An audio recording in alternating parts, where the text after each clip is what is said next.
moi, c'était la première fois que j'allais au César. Et c'est vrai que c'est très impressionnant. Et qu'il y a un truc d'adrénaline très fort, quoi.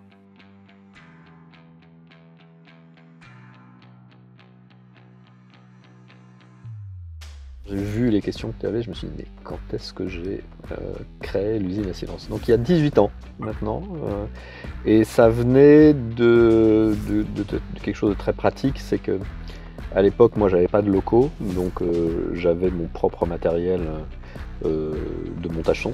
L'usine à silence est une société spécialisée dans le montage son pour la fiction et le documentaire.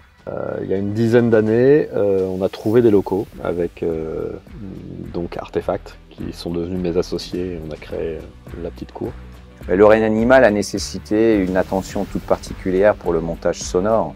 Et les systèmes installés par Videlio se sont révélés parfaitement adaptés, bien configurés, stables. On travaillait avec un audio naturaliste qui, lui, avait fait des ambiances dans le monde entier et nous a beaucoup aidé à trouver des choses un peu inouïes, d'animaux en forêt, que moi j'avais jamais entendu, enfin des choses qui étaient réelles, qu'on a légèrement modifié quelquefois. Je me souviens que sur le scénario, il y avait à la fin, ce qu'on n'a plus dans le film, mais on le voit dans les bonus DVD, il y a la toute fin, ça se termine par une phrase qui s'appelle « Et on entend le chant du monde s'éveiller ». Et là, on s'est dit waouh, comment je vais faire ça? Parce que c'était open bar. Nous suivons les installations de l'usine à silence depuis de nombreuses années. Et chez Videlio, nous nous engageons à fournir les configurations matérielles adaptées aux besoins de nos clients. Et nous sommes donc ravis lorsque Raphaël est récompensé pour un film. Et nous continuons à lui offrir notre soutien nécessaire à l'expression de son art et de sa créativité. Moi, c'était la première fois que j'allais au César. Et c'est vrai que c'est très impressionnant, et qu'il y a un truc d'adrénaline très fort, quoi.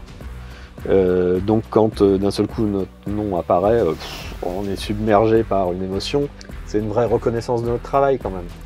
Et moi j'en suis d'autant plus fier que c'est sur un film que j'ai aimé.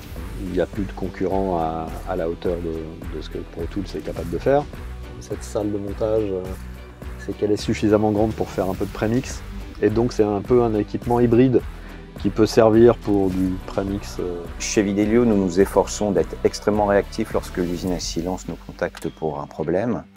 Et nous nous engageons à résoudre les problèmes rapidement, sachant qu'une heure de travail perdu est une heure de créativité en moins, dans des plannings généralement très serrés. Videlio m'accompagne d'abord en maintenance. Par rapport à Avid, il y a toujours de nouvelles versions, mais nous on n'a vraiment pas le temps de savoir ce qu'il y a de nouveau. Sur un exemple très concret, c'était la première fois que on faisait une passerelle Media Composer Pro Tools, et donc personne des monteurs images n'est au courant de ça. Alors que maintenant on peut demander des sessions Pro Tools, et ça c'est grâce à vous que je l'ai su.